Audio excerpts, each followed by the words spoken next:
Bismillahirrahmanirrahim.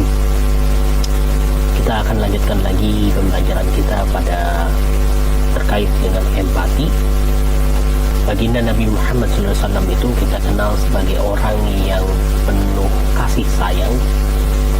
Dahulu kala ketika Rasulullah SAW di Makkah itu senantiasa pergi ke Ka'bah untuk beribadah. Di jalanan itu, ketika dia berjalan menuju Ka'bah itu, di antara bangunan-bangunan menuju Ka'bah itu ada orang-orang yang selalu mengganggu perjalanan beliau. Satu di antaranya, beliau itu seringkali diludahi dari atas atap. Jadi ketika lewat, ada yang ludah yang masuk ke beliau, nempel ke beliau ini, ke kepalanya, nempel begitu, dan beliau pegang saja, tidak apa. Beliau jalan kemudian ke Ka'bah, kemudian melakukan ibadah. Nah, hampir setiap hari kalau beliau lewat seperti itu ada terus yang melakukan meludahinya seperti itu. Tapi beliau tidak marah, tidak membalas dan sebagainya. Nah, suatu hari Rasulullah SAW itu lewat di jalan seperti biasa. Cuman beliau heran ketika pas lewat tepat pada jalan tersebut, kok tidak ada lagi yang basah di atasnya, tidak ada lagi yang nempel cerot begitu kepada wajahnya.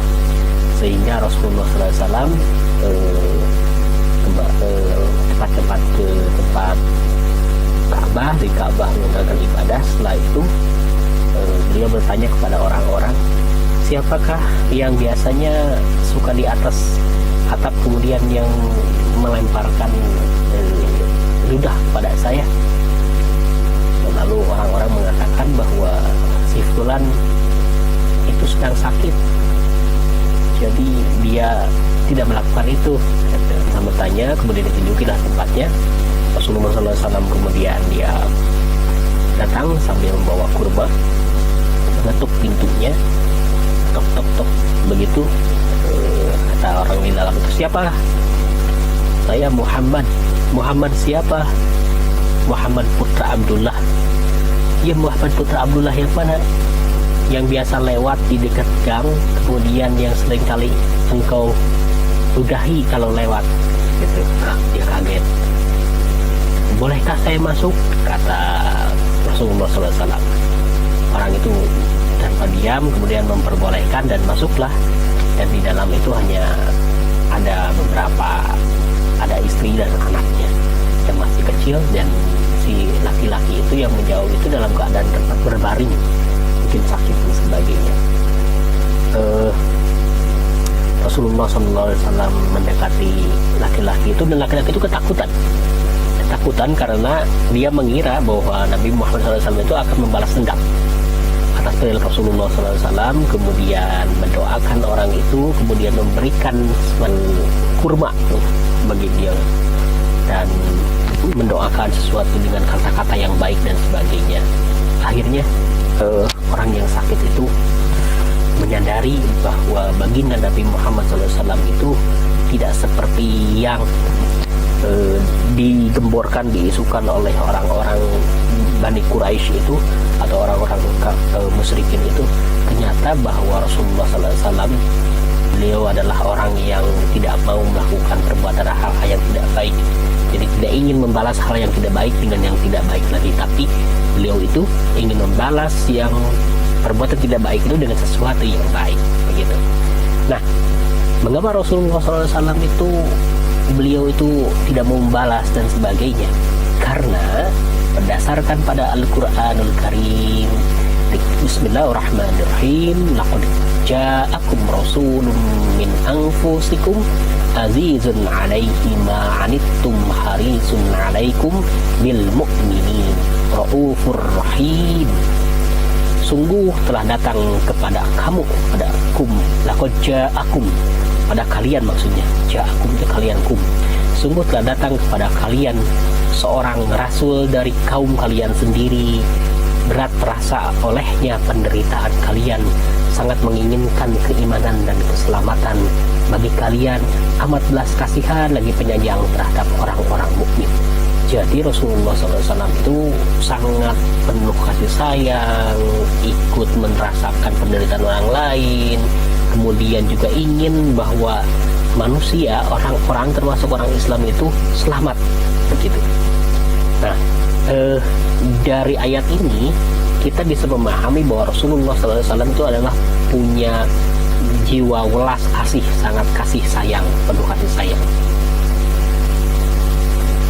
Nah, dalam Al-Quran pula disebutkan wa ta'awanu 'alal birri wat taqwa wa la ta'awanu 'alal ismi wal udwan wattaqullah innallaha syadidul iqab.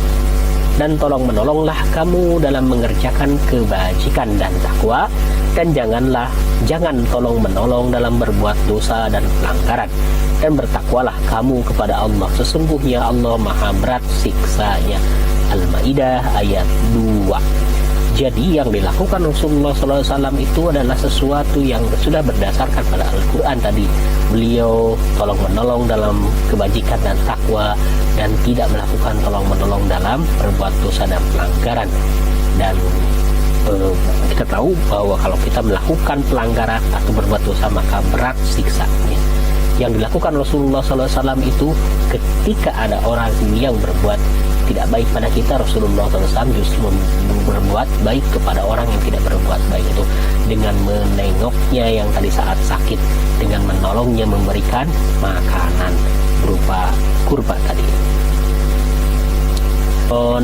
Ayat 159, fabima rahmatin minallah linta lahum walau kunta faddu ghalidul qalbi la faddu min hawlik fa'fu anhum wastaghfir lahum wa syawirhum fil amr fa idza azamta fatawakkal Allah innallaha yuhibbul mutawakkilin.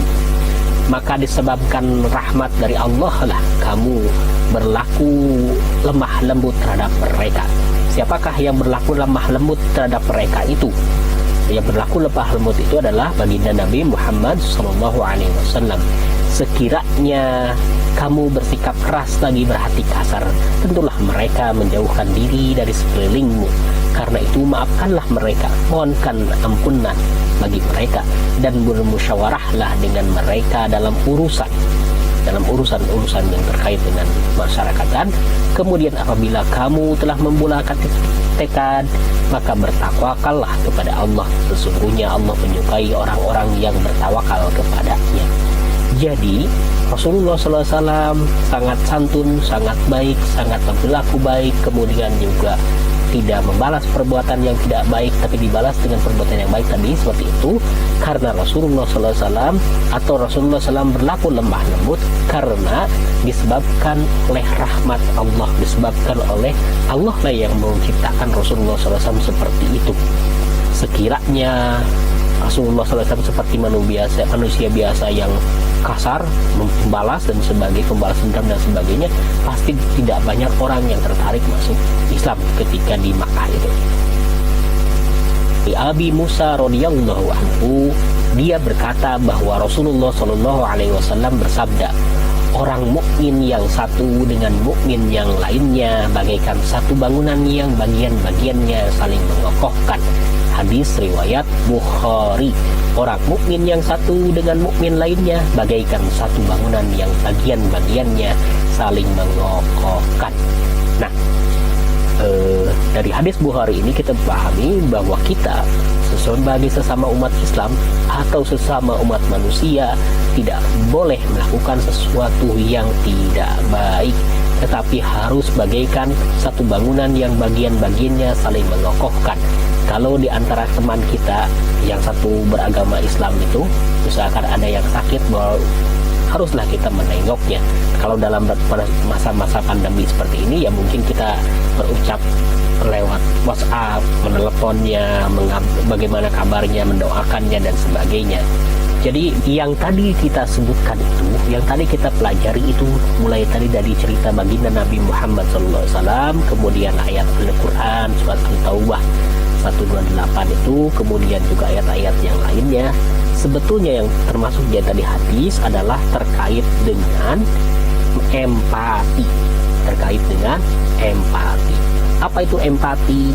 Keadaan mental yang membuat dirinya dalam keadaan perasaan atau pikiran yang sama dengan orang lain. Jadi kalau ada orang yang sakit, jadi kita ikut merasakan sakit, begitu. Yang kedua, pengertian empati itu adalah kemampuan untuk menyadari diri sendiri atas perasaan seseorang, lalu bergerak untuk membantunya.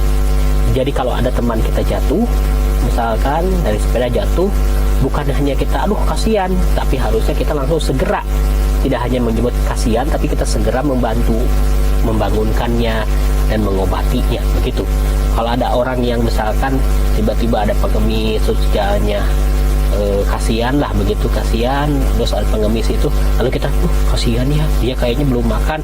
Nah, harusnya tidak hanya berhenti pada kata-kata seperti itu, tapi kita harus melakukannya, membantunya. Misalkan dengan segera kita mengambil roti, mengambil makanan atau air, memberikan air atau memberikan uang secukupnya untuk agar dia bisa makan dan sebagainya.